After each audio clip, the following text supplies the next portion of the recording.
He was a weak and pathetic human who turns out to be the strongest cursed vampire hunter and marries a beautiful vampire. Hundreds of years ago, the vampires and the humans had an online beef, and instead of having a boxing match, they ended up having a huge-ass war in which the vampires were all but wiped out. Ever since then, vampires have been living in secret just like Logan Paul after the Japanese forest incident to make sure they are not killed like the others. No is one such dumb BTS-looking ass vampire who thinks he is very cool because lesbians want to be with him.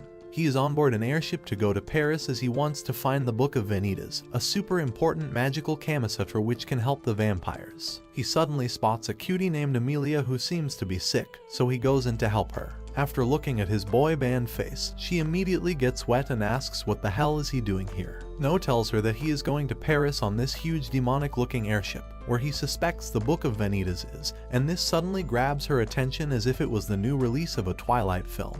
Meanwhile, on top of the ugly-ass ship is an ugly-ass dude with hair longer than an average American's lifespan, standing and smiling creepily. Inside the ship, Amelia follows No up but suddenly collapses down. But before No could help her, she tells him to stay the hell away, which breaks all the lights in the area. He suddenly notices Amelia's eyes turning red and her teeth becoming bigger, which makes her realize that she is a vampire herself. Before he could do anything, the windows burst as the mysterious man jumps in to grab the girl, but finds out that No was able to save her. The man introduces himself as Van and tells No to drop the woman and leave as she doesn't like ugly ass incels like him. But No tells him that girls like nice guys and she will definitely choose him over Van. This angers Van and he immediately jumps forward with his blade, barely missing No as he moves back with grace, dodging each and every attack that Van threw at him. Suddenly Amelia starts feeling pain which distracts No, and Van uses this to his advantage, and tries to trip him over with his wire. No is not a bitch though, and throws her up in the air, before dodging back and then punching the dog shit out of Van as he flies off and falls to the ground like my self-respect every time I text my ex. Van gets up from the ground, and realizes that No is also a vampire and a very strong one, while No starts running off with the girl into a forest,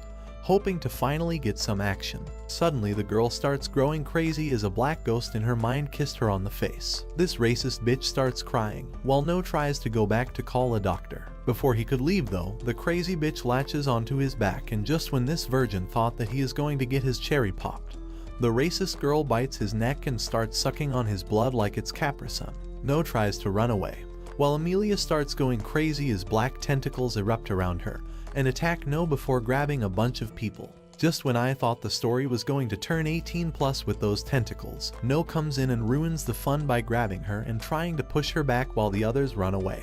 No realizes that he shouldn't have stuck his prick in crazy while she pushes him back once again.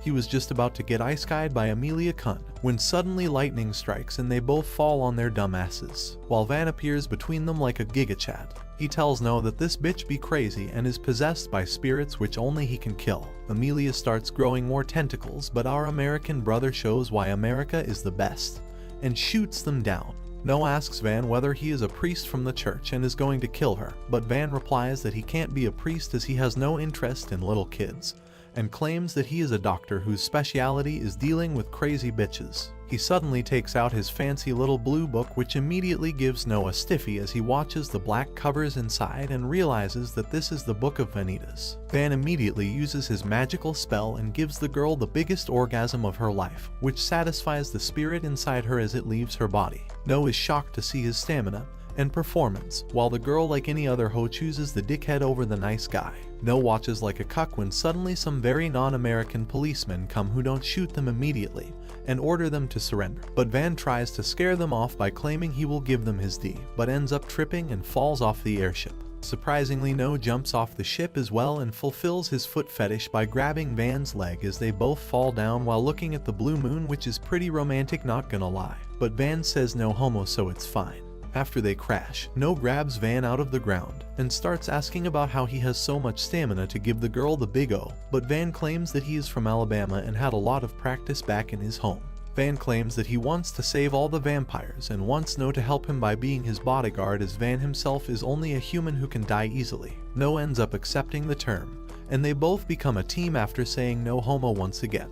The next day they get arrested and put into a jail cell for breaking into the airship, while they both were sleeping. No tells Van that he is here because his teacher told him to go to Paris, find the magic book of Vanitas, and figure out its true nature. Van tells him that his teacher must be a crack addict because he never told him what is he supposed to do once he found it, and No realizes that he is correct. Before he can think more though, the policeman comes and tells them that some wealthy politician has helped free them from the prison and asked them to meet him. Both of them exit the prison, and immediately No is fascinated by a totally unrealistic looking Paris. Van tells him to keep moving, but the creep keeps getting distracted and even tries to steal some kids, but Van catches him and takes him away. After a while they enter a fancy-looking hotel, and Van explains that after the war, the vampires were defeated but were allowed to live if they never attacked another human. Ever since then, some vampires have been living among the humans, and the Queen has appointed a vampire politician to maintain these bonds. They enter the room of the politician, and immediately two idiot vampires try to attack them, only stopping near Van's neck, telling him to knock before coming in. Van tells them to shut their bitch ass up, while the fat fucking bald politician tells them to stand down. The baldy asks whether Van is the human who has the Book of Vanitas, while No tries to play with a cat and gets bitch slapped. Van calmly walks and sits down on the sofa like a total Chad, and tells the fatty to return all their belongings including the Book of Vanitas and Amelia. Fatty calmly replies that Amelia cannot be allowed to live as she got possessed and tried to attack humans. He continues that she will be killed by them to make sure that doesn't happen. No, the incel simp starts crying about how she is innocent while Van simply sits down and claims that he has already cured her with the book. The fatty takes out the book from his ass and claims that this book is not magical at all, while Van claims that Fatty doesn't have the brain cells to know how to use it. This bald bastard then tells Van that they will torture him till he tells them his true intentions, and he claims that he just wants to save the vampires. This makes them angry and they start arguing with each other, which triggers No's post-traumatic Down syndrome, and he kicks the desk away in anger before grabbing the book from Fatty's fat paws. He tells them that all the possessed vampires that are recently seen are due to someone who is cursing them, and promises to find and bring that cursed person in front of them, and Van will deal with him with his book. Fatty looks at him and claims that they have one day to deal with this issue, otherwise they will kill Amelia. Both of them get out of the room while No throws the book at Van's ugly face, telling him that they need to find the culprit no matter what. Van starts laughing at this simp, claiming that he must be a Discord mod during his free time asking for feet pics. After coming out of the hotel, they end up meeting with Dan, who is Van's informer, and tells them that he has information on the killer who recently killed 9 people. Van begs him for the information and pays him, after which he tells both Van and No to follow the bat. The bat takes off, and immediately No grabs Van and starts jumping on buildings with his vampire abilities. He starts running on top of building while Van tells him that a couple of months ago, this vampire emerged from the shadows and ended up killing 9 humans. Van was pursuing him only but decided to help Amelia on the way in order to get a one-night stand. Suddenly, they hear some commotion and spot a very deranged looking vampire trying to kill a human. Van immediately tells No that this is their target, and they must stop them. Without a second thought, No throws Van like a ragdoll directly at the vampire, hitting and distracting him. No immediately jumps and pins him to the ground, while Van emerges from the rubble and uses his magical Kamasutra to do some weird magic on him, which immediately turns him back to a normal vampire for a while, and knocks him out. Van tells No that they should take the killer to the fat ass, but before they could even move, 2 figures emerge from the darkness, who ask Van whether he is the one with the magic Kamasutra. The 2 figures turn out to be a lowly named Luca and a total MILF called Jen. Van immediately calls dibs on the MILF and asks what the hell do they want from him. Luca explains that both of them are vampires who are investigating these crimes and want to destroy the Book of Vanitas. Van makes fun of the lowly by calling her a bite-sized midget, which pisses the MILF off, scaring both No and Van. The lowly continues by claiming that they believe it is Van with his magic Kamasutra, who is cursing all these vampires to become possessed, and they want to destroy the book so that he can never do that again. Van calls her stupid for thinking that, and explains that he is a doctor who is here to help the cursed vampires, while No tells them that they need to get this cursed vampire to the fat dipshit urgently. This really pisses the lowly off, who claims that even she needs to destroy the book urgently as her stepbrother got cursed while she was stuck in a washing machine. Van tells her that he can heal him, but this pisses Jen off, and before he could react, she comes in with a massive swing of her suitcase. Thankfully, No comes in clutch and grabs Van out of the way, saving his life, while he uses his tripping wire to take the hood off Jen. She turns out to be a total hottie, and Van calls dibs again, while Loli asks Vanitas to hand over the book once again, but he denies. This pisses the crap out of Jen, who opens her briefcase to reveal a red weapon, which scares the living daylights out of Van, who pisses his pants and tells No to run. No is very confused and thinks they should fight back, but Van explains that the weapon she has is a holy weapon that belonged to the vampire, who during the Great War killed 1,000 vampires alone after siding with humanity. He claims that Jen must be that vampire and there is no way they can match her. She ends up catching up to them and bangs her fist on the ground, creating a shockwave which throws Van up, and she tries to finish the job, but no, the MVP comes in clutch once more and grabs her arm. This doesn't really matter though, as she easily slams him before becoming Iron Man and charging a beam from her gauntlet, which forces No to kick Van away to safety while he ends up taking the entire attack head on. By the time the smoke clears, they have already disappeared and were hiding in a factory while No tends to his injured arm. Van tells him that the Loli is not entirely wrong, as the Book of Vanitas can be used to curse a vampire, but No tells him that it doesn't matter as he has seen Van save people with this book. Van starts laughing at that, but No immediately shoves his hand down his throat, telling him to shut up before they get discovered by the hottie. Van tells him not to worry as he has one way by which they could score her. He comes out of the factory alone when Jen tries to burn everything down.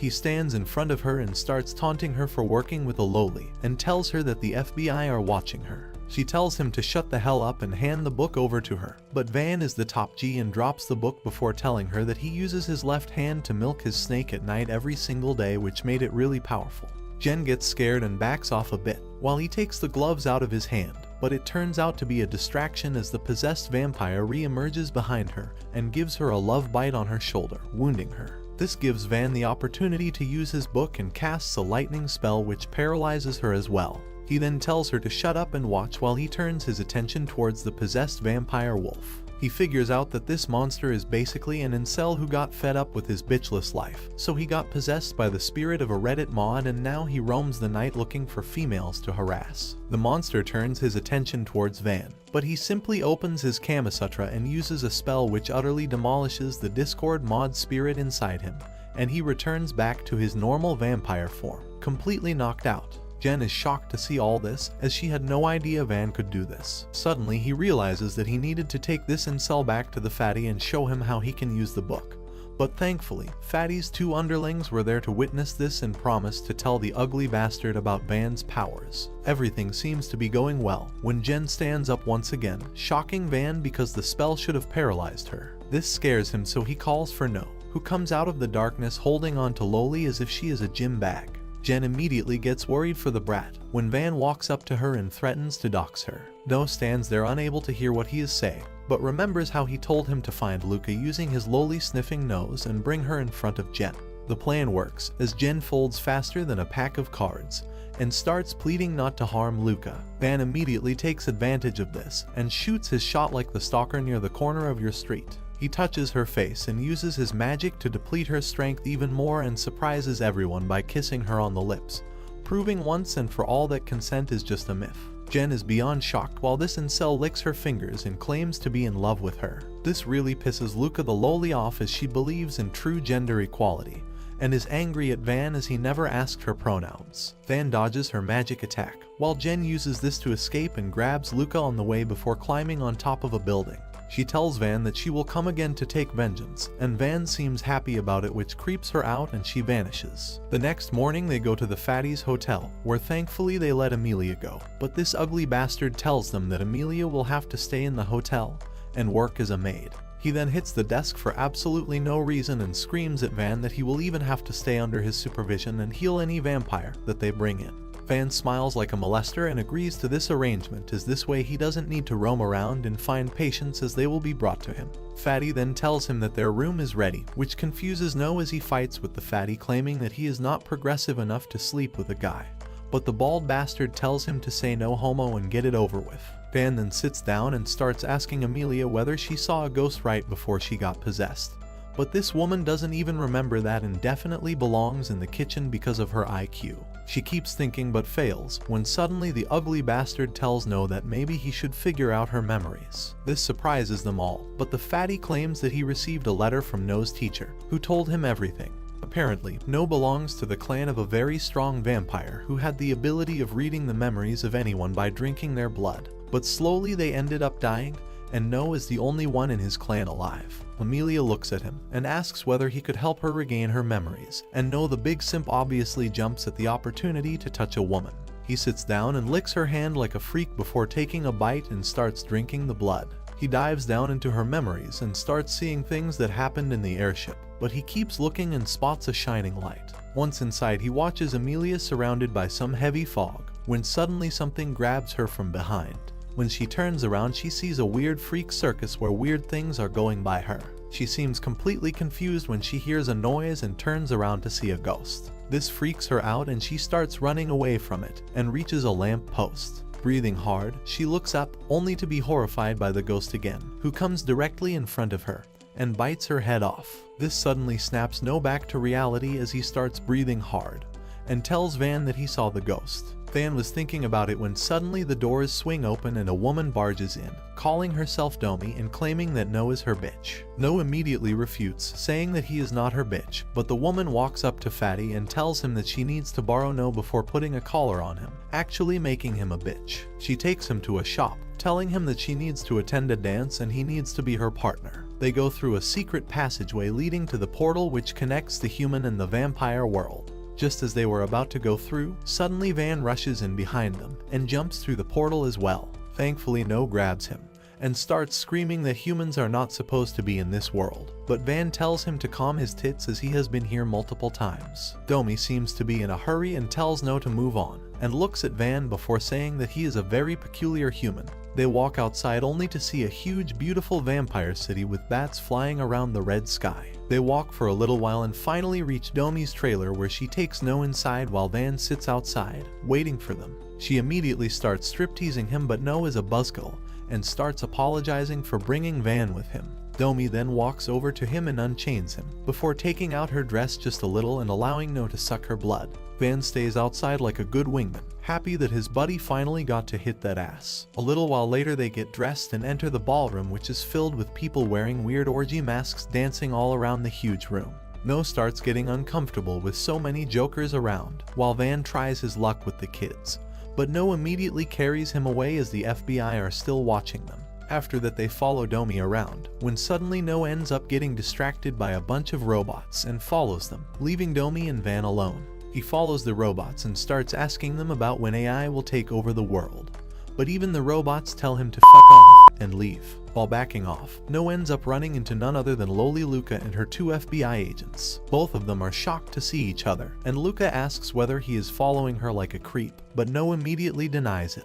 The agents start asking whether this guy is troubling Luca, but she immediately tells them that No is her friend and they need to talk. She takes No away, while Domi decides to take advantage of No's absence and takes Van inside a room and closes the door. Van thinks happily that he will tap that ass now, but Domi ends up showing him what a dominatrix is and ties him to the wall before throwing knives at his head. Van still thinks that this is some weird kink, but Domi walks up to him and slashes him across the face, asking whether he is trying to take advantage of No. She keeps throwing knives at him, asking why a human like him trying to help vampires. Finally, he breaks free of the chains and tells her that he will prove right now that he has the real Book of Vanitas. After saying that, he jumps off the balcony and lands on the chandelier before shouting at all the vampires to look at him. He then announces that his name is Van and that he has the Book of Vanitas that everyone is scared of. Many vampires look weirded out by this incel, but he removes his sleeves to show a blue mark on his arm, proving to everyone that he is the real deal indeed. The vampires immediately get worried, and some of them get ready to kill him, but Vanitas immediately gets out his magic Kamasutra and defends himself. He then shouts at everyone that even though he can destroy and curse any vampire in this room, he won't do that. Instead, he is a doctor who wants to heal them and asks if anyone has any curses. His speech doesn't go as planned, and suddenly the leader of these vampires named Veronica walks out and immediately decides to kill Van. Thankfully for him, Jen comes in clutch and saves him by destroying the chandelier and carrying him away to the roof. Van is completely smitten by her, but she drops him on his ass, telling him to piss off. Suddenly she starts acting weird while a loud whistling noise is heard in the ballroom. No has no idea what's happening when suddenly a bunch of cursed vampires emerge and start attacking everyone.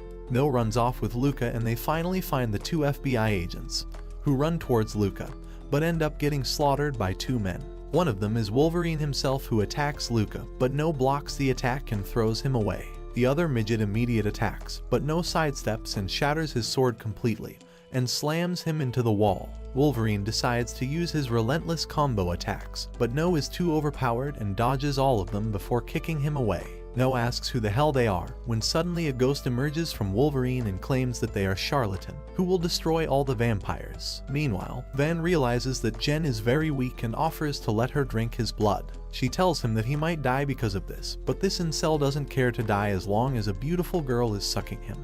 She realizes that she needs the strength to save Luca, so she pounces on Van and starts sucking his blood, getting ready to fight the cursed vampires. On the other hand, No is offended that this good-for-nothing ghost gang put him down in front of the lowly he is trying to win by claiming that they could destroy him. He dashes towards Wolverine and kicks him like he is Ronaldo. As soon as Wolverine crashes into the wall, the idiot then tries to punch the ghost, but obviously his hand passes through. The ghost goes all homo while enjoying the fist inside it and tells him that it was inside Louis when it first saw No and got interested. Hearing Louis' name triggers his PTSD, and he remembers how his teacher had introduced him to his grandchildren Louis and Domi. Being a simp even back then, he had started hitting on Domi. This had caused her brother to get all protective and start mocking No about how stupid he was. No had asked him to shut his trap and stop ruining his chances with the girl. It was not long before the bitch started crying though, because he realized that Louis was not exactly wrong. Out of pity, both of them ended up getting into bed with No that night though, so in the end works out well for him, I guess. They became really close friends over the next few years, and the siblings moved in permanently to live with him. One day Louis found out that he was a curse bearer because his grandfather forgot to lock his study, which caused him to spiral into depression. While he kept the existence of the curse a secret, one of their friends, Mina, also turned out to be a curse bearer. Being the simp that he was, No decided to save her from execution and help her flee the village. On the way, Mina suddenly collapsed into an orgasm, which made No stiffen up.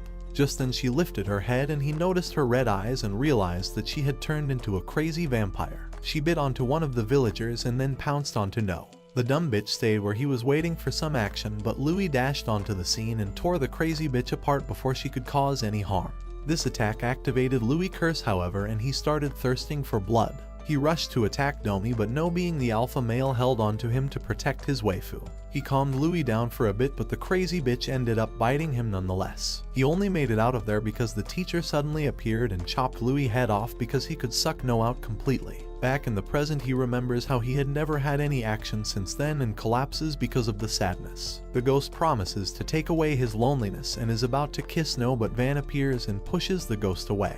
Van warns No that he should not let red flags pop his cherry and pulls out his magical Kamasutra. Meanwhile, Wolverine runs towards Luca to grab hold of her, but Jen bashes the wall and enters the room to knock them out. The charlatan gang realizes that this trio is not worth wasting their time on and calls out to their vampire army. Jen knocks the entire army with one swing of her Hulkbuster arm, which makes the monsters decide to retreat for now. Before leaving, the ghost promises No that it will find him and beat his meat someday. As Jen and Luca chase down the monsters, No is sulking about not getting action even after being so close to it. Just then Domi enters the room and No tries to release himself on her, which gets him bitch slapped. Van walks up to them and reminds them that there are still crazy vampires to cure, and Domi immediately grabs the opportunity to get away from the incel. She pulls out her sword and agrees to support Van before immediately running out into the hall. No follows them, and as soon as they spot the first patient, he grabs onto Van and jumps down the balcony to the location.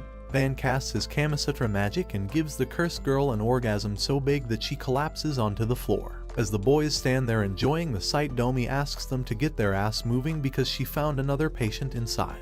They rush to the scene and hear loud moans from inside a bedroom. When they enter, they see a vampire going at it with another girl. Van calls dibs on the scissoring action and pushes No away before pulling out his book. This pisses No off, and just as the vampire reaches salvation, he grabs onto the doctor's collar. Their bromance is interrupted by a crazy dominatrix appearing at the door. She conjures icicles from the floor to attack them, but they jump out of the way just in time. As they run out into the hall, they see Domi tied up. No's happiness at seeing so many of his kinks in one place does not last long, as the dominatrix follows them out and shoots icicles at them non-stop.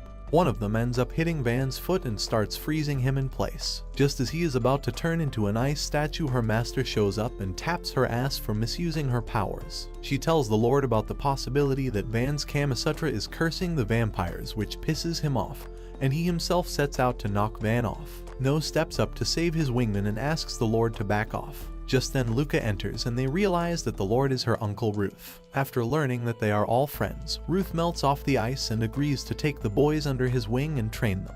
Before the conversation can move ahead, No, who is now completely exhausted thanks to the joke of a stamina that he has, faints. He opens his eyes in a fancy-ass room after some time and immediately goes to look for his homie. Van's ego gets hurt at the fact that No felt the need to protect him and check on him. He pulls out a knife to slash No's throat, but he just grabs onto his wrist. No says no homo and, happy that he is okay, promises to be with Van at all times. Van and No go to meet Ruth in his office, where he tells them that he found out that the charlatan are most probably after Luca. He tells them that Luca is a close advisor to the queen and taking her out would immensely help countless nobles carry out their corrupt plans. Van immediately asks him to take them to the queen, as he believes that she is the one giving rise to curse bearers. He starts bad-mouthing the queen to provoke Ruth, and as a result gets kicked out of the castle with No along with a threat. They head back to the ugly fatty and report to him about the recent happenings. While the fatty is pissed at him, Van simply ignores him as he is busy telling No about how vampires are wired to go blind with rage if the queen is insulted.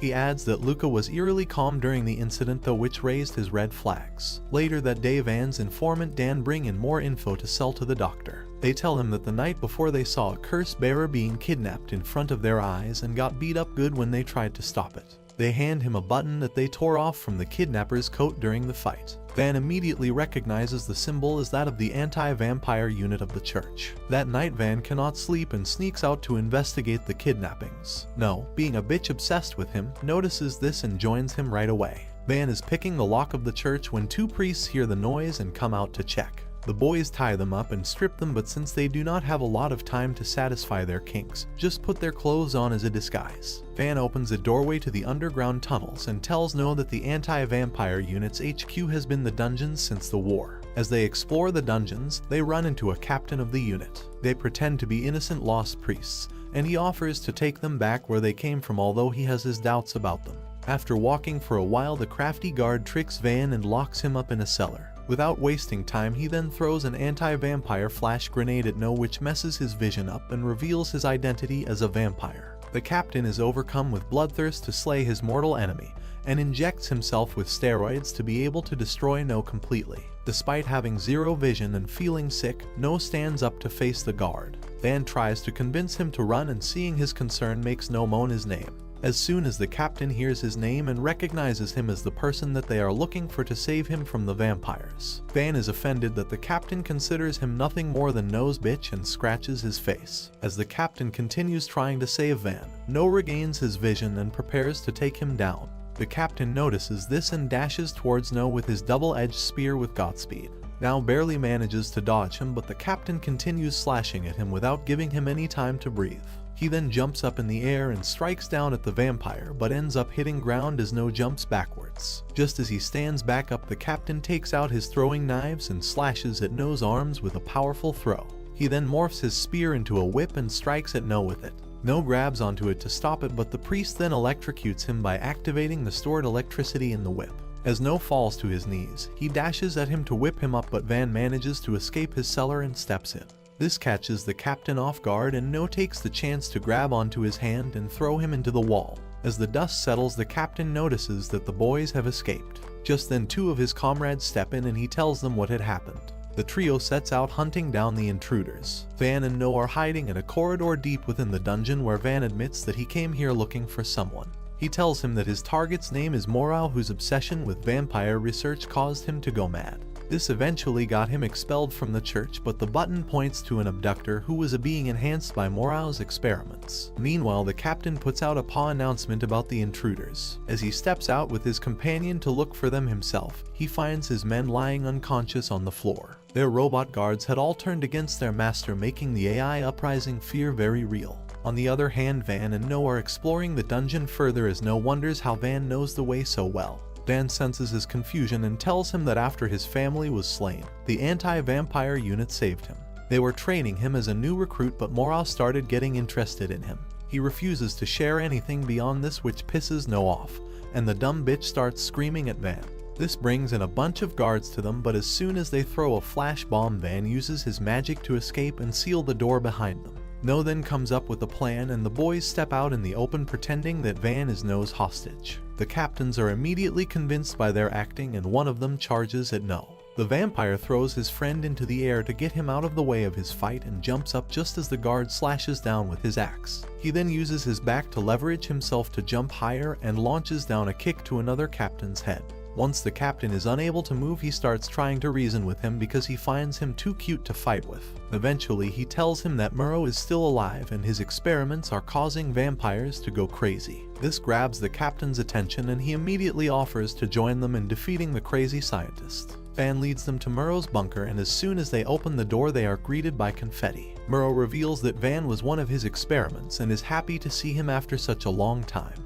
Van goes ahead to greet him and introduces the others as his supporters who want to help him with his experiments. Listening to this makes him go insanely happy, as he has always been alone in his mission and deprived of any love. He takes them in for tea and tells them that he is researching vampires because he wants to be one someday. He adds that one day vampires broke into his lab and took several of his specimen away, including Van, who was the most extraordinary out of them. This was a major setback for him, but now that Van is back to help him, he believes that things will be good again. He then goes on to tell them that there is an important person who supports his research, and thus he is able to survive in the lair of the very anti-vampire unit that drove him out. When they ask him the name of this person, he simply switches the topic to how he loves to collect balls of vampires. He then admits that he is fascinated by Vans, and just as the crazy scientist is about to pull them out, No grabs his hand.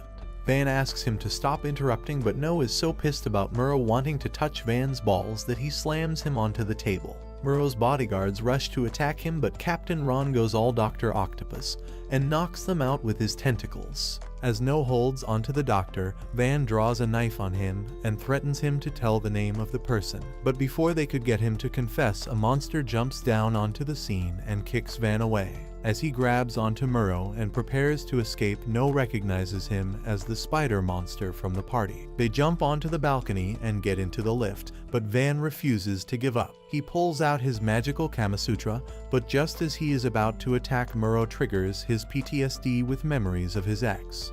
As No tries to make him get his bitch act together, a shadow monster jumps into the room out of nowhere and starts causing chaos. It starts eating out some of Ron's comrades, and to save them, the captain strikes at the monster's mouth with his lance. When it has no effect, Van tries to get everyone to listen to a plan he has, but he is cut off as the monster shoves him away and knocks him out by crashing him into the wall. He is woken up by the sound of No begging and remembers that there is no time to think about his fantasies.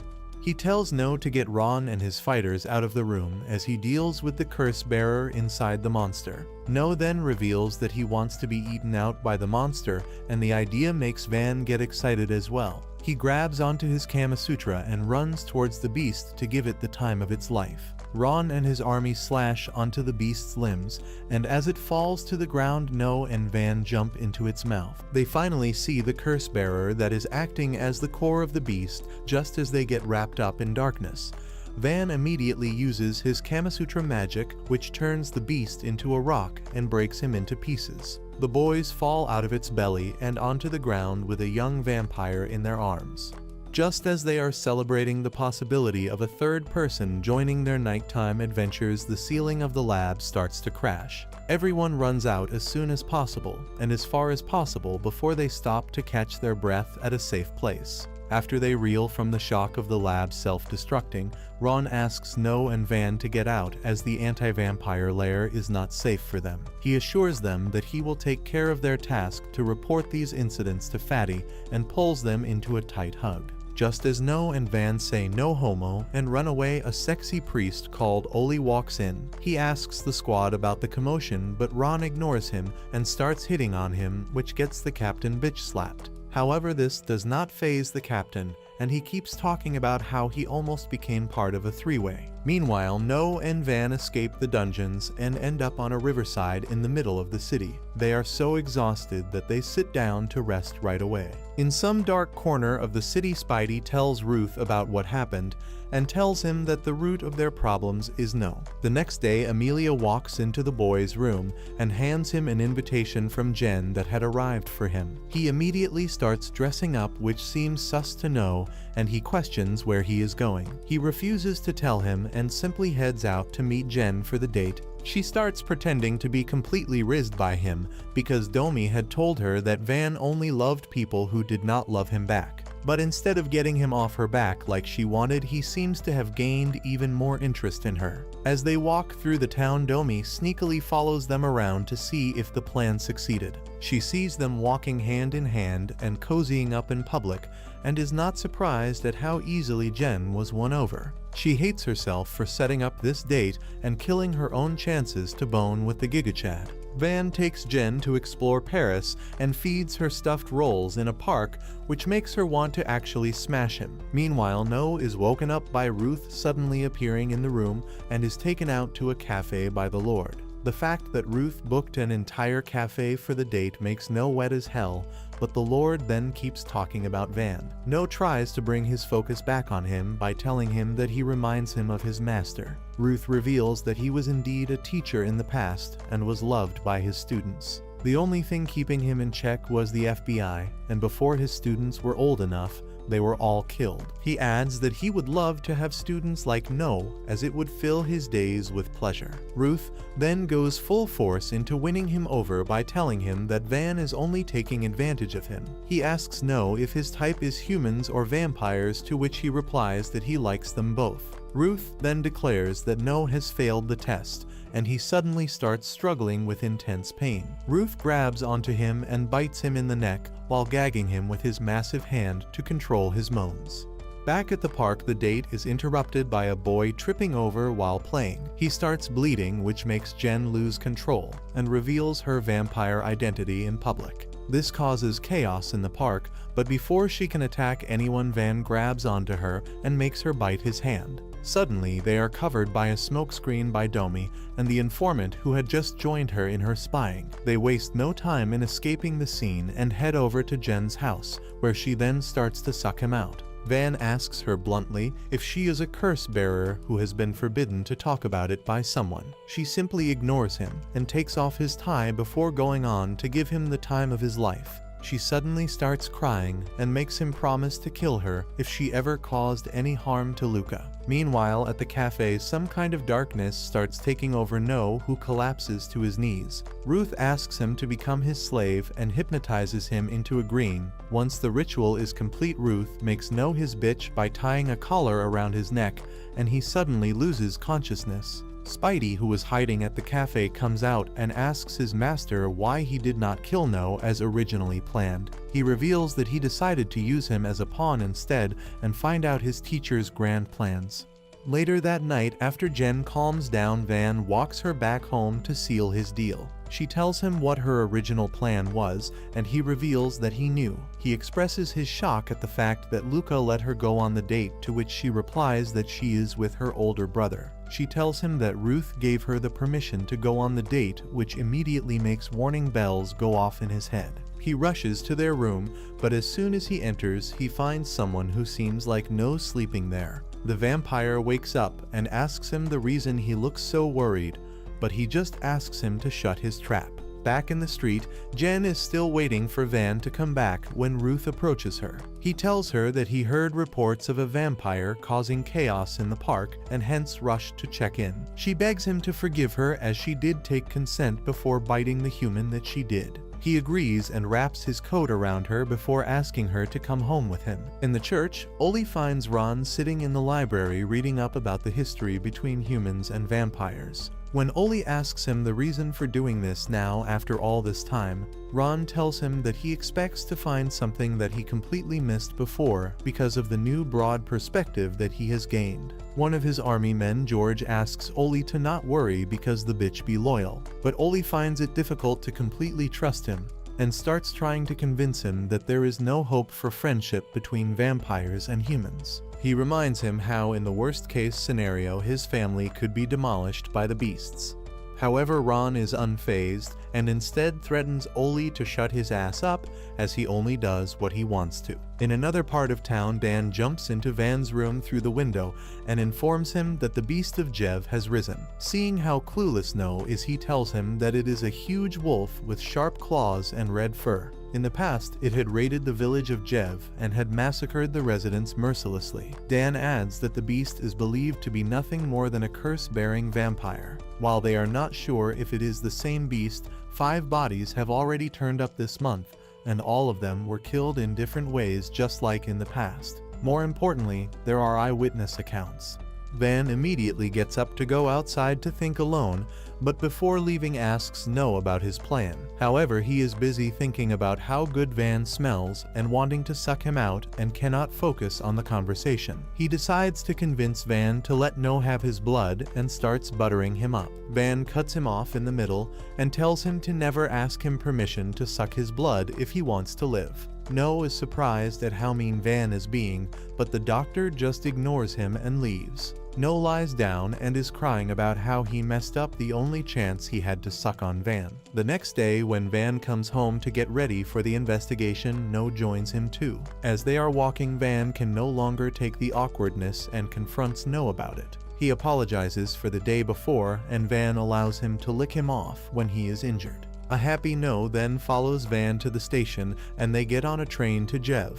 While he is excited to get on a train for the first time, he cannot sleep at all on the train because he is sure that Van will abandon him. They eventually reach their destination, where they find out that Dan and his team joined in too, with the hopes that they find some juicy gossip to sell. They immediately take a wagon to head towards their inn. They plan to dump their stuff in the inn and immediately go hunt for the beast. Later that day, as the party is walking through the forest of the beast, Van informs them that a witch too is said to live here. This makes them wonder if there is some connection between the witch and the beast. As the party is discussing this further, No spots some nuts nearby that he would like to eat. He slips away from the party and ends up getting lost eventually. As soon as the party notices that he is missing, they set out to look for him and end up in a snowy area. They hear someone coming and immediately hide behind bushes. A bunch of soldiers who are out for the beast hunt on the king's orders step out. The gang does not have much time to think about it, however, as soon the gigantic beast arrives at the scene.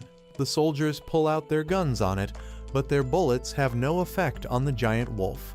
It swipes the soldiers away with its paw and knocks them out. This scares the party and they start to run away, but the beast is quicker and it manages to knock Van down. It rushes towards the doctor with its red glowing eyes, but Jen shows up out of nowhere and blasts the beast away with her gauntlet. Meanwhile, No runs into a badass murdering a bunch of people. As soon as the killer notices No, she strikes at him, but No manages to jump out of the way and onto a tree. Upon a closer look, the killer recognizes him as someone he saw on the Paris station and introduces himself as a Stowe. He reveals that he is from the anti-vampire squad Chaz, and he killed these men because they were trying to get their hands on him. He soon realizes that No is a vampire and dashes towards him to slice him up like a piece of ham. When No dodges, he keeps attacking him relentlessly to provoke him to fight. No notices how he enjoys bloodshed, unlike Ron and the other Chaz, which scares the shit out of him. Just then, the crazy bitch starts stabbing the dead bodies to make sure that they have been killed,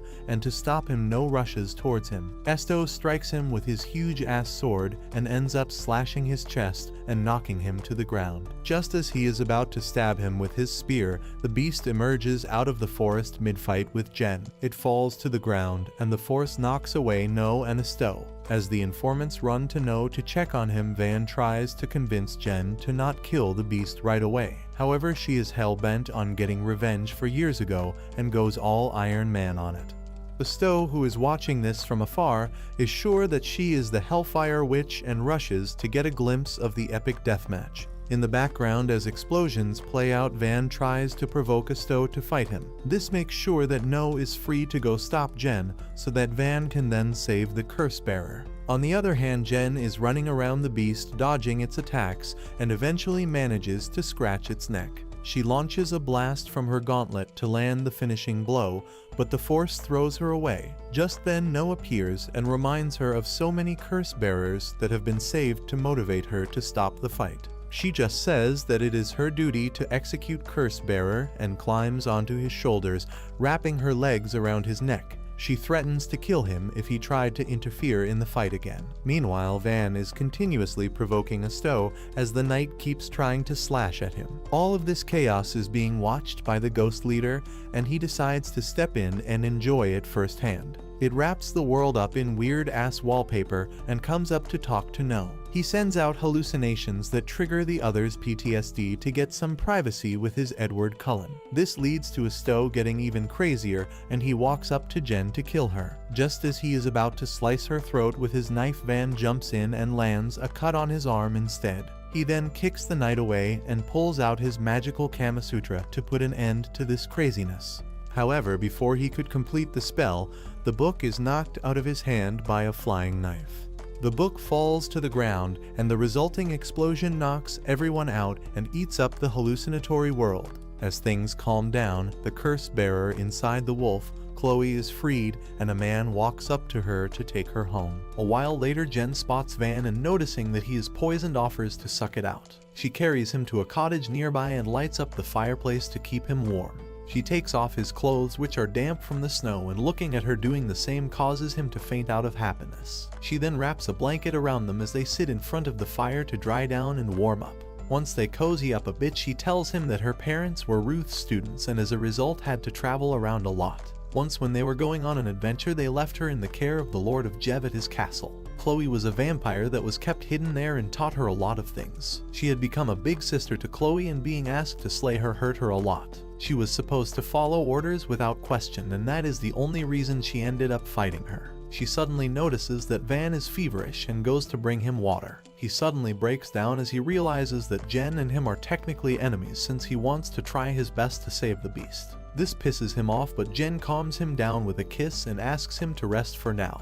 The next morning when she wakes up, she notices that Van is gone. She is worried that he abandoned her, but just then she hears voices from outside. She peeks out and sees Van talking to one of the informants. Seeing him strong enough to walk around makes her happy, which suddenly reminds her of the incidents last night. She is embarrassed by her unexpected Dom behavior and beats herself up for falling for such an arrogant and useless man. She walks out of the cottage to embarrass him by reminding him how much of a bottom he was the last night and gain the upper hand. As soon as she steps up to greet him, she notices that he is back to normal and she is instead the one who is tongue-tied. The informant John notices this awkwardness and starts poking around his nose in their business, trying to get some gossip. They are interrupted by Dan, who had been looking for them since the battle yesterday. He pounces onto John and tackles him to the ground to cuddle with him. As No is the only one who is not there, Van wonders where he has run off to. Dan hears this and informs him that he was taken away by the witch along with Van's Kama Sutra. He tried to follow them, but they noticed him and he had to thus run away before he could learn much. As the gang sets out to go after them, Van pulls out his dagger on Dan and John to everyone's surprise. Van asks them to tell him everything that they have been hiding from him about the beast, as he had paid him the full price. When Dan agrees to blurt it all out on the way, Van asks Jen to lead them to Chloe's place as he is sure that she is the witch. Meanwhile, Asto has taken shelter in a cave in the forest where one of his men finds him.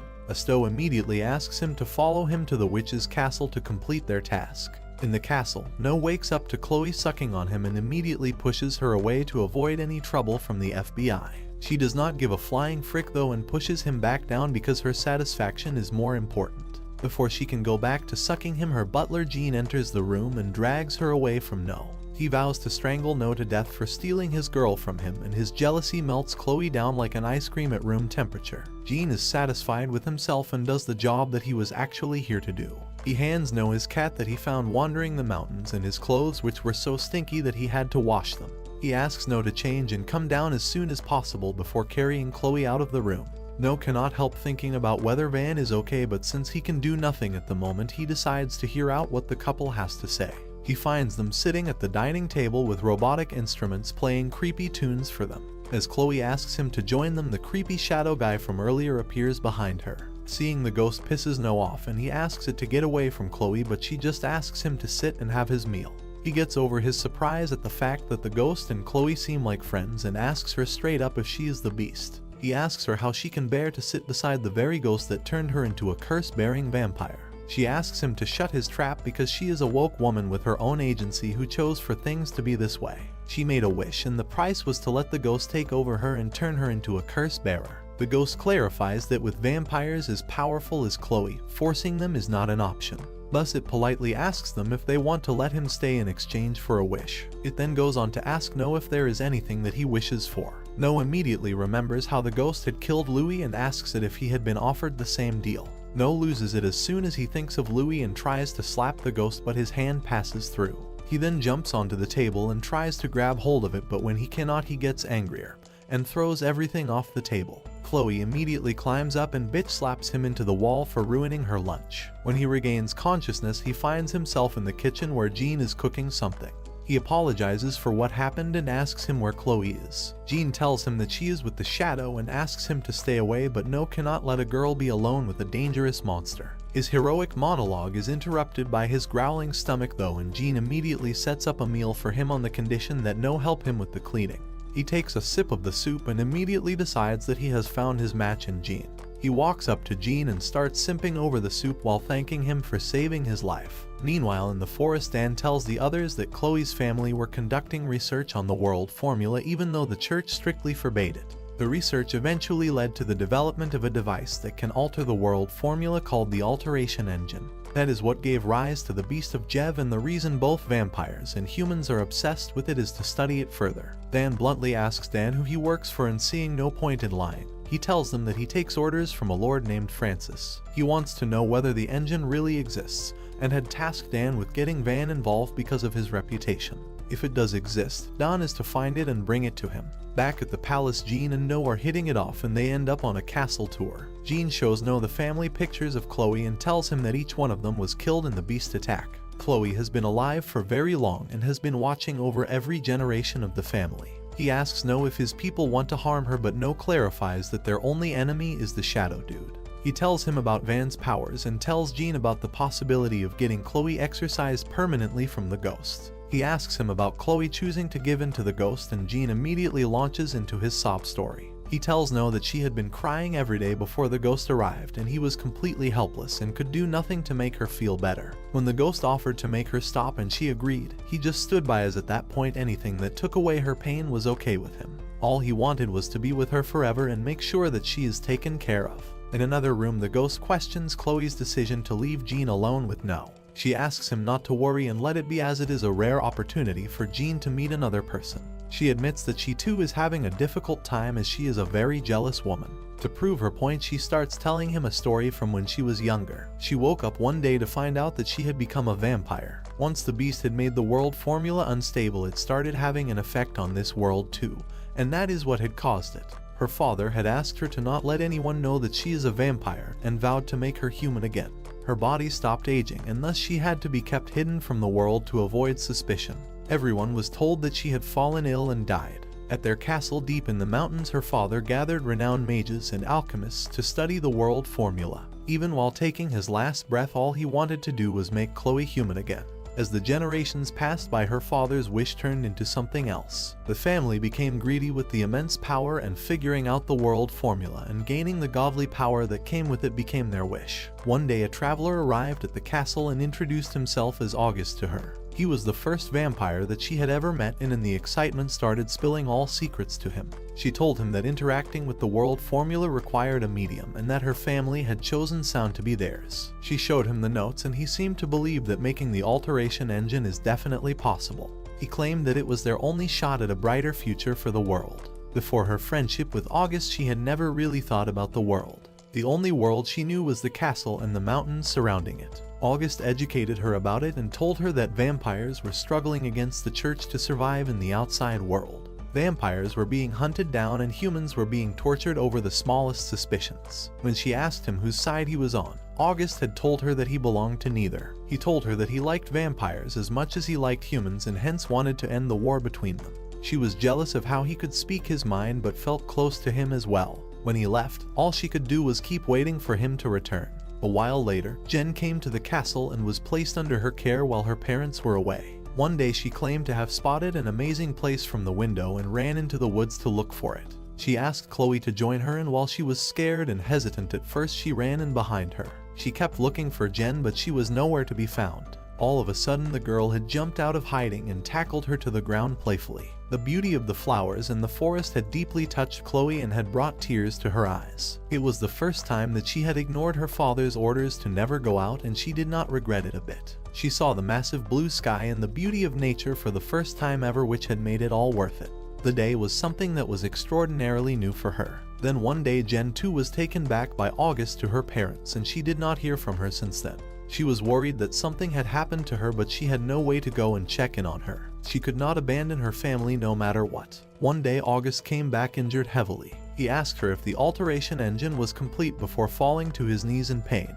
He admitted that he was wrong in thinking that the church can be reasoned with and that he must set things right. To do that, he needed her family's research, and thus he begged her for it. When she refused to hand it over, he grabbed her face and in a swift motion picked her up to bite her neck. She protested, but he did not stop and ended up making her his slave. He made her swear to use her power and knowledge according to his command. However, she broke free with her willpower and kicked him out of her castle, as it was her very duty to protect the research from going out of her family. August felt hurt at the refusal and left without another word, never reaching out to her again. She lost the very first friend that she had ever had. After a while, she received a letter from someone who claimed to be August's friend, informing her that the war was over. The main reason for the peace was August, and he had climbed the rank to become a member of the Senate. She realized that her friend had achieved what he had wanted the most and would never come back. She spent decades working on her research alone and wondering how Jen was doing. Once, while she was procrastinating working on the engine and missing Jen especially too much, the ghost had appeared and had offered to take her troubles away. It made her hallucinate and believe that she had killed Jen, and to confirm her fears, she heard a bunch of travelers nearby talking about Jen's death. She ran from the creepy ghost, but he succeeded in pressuring her to ask him for a wish. Chloe had ended up becoming a beast by her own choice for a reason, and she would not give up until she had achieved all her goals. If you like this video, you would love this idiot, who becomes the new demon lord and saves his school from destruction.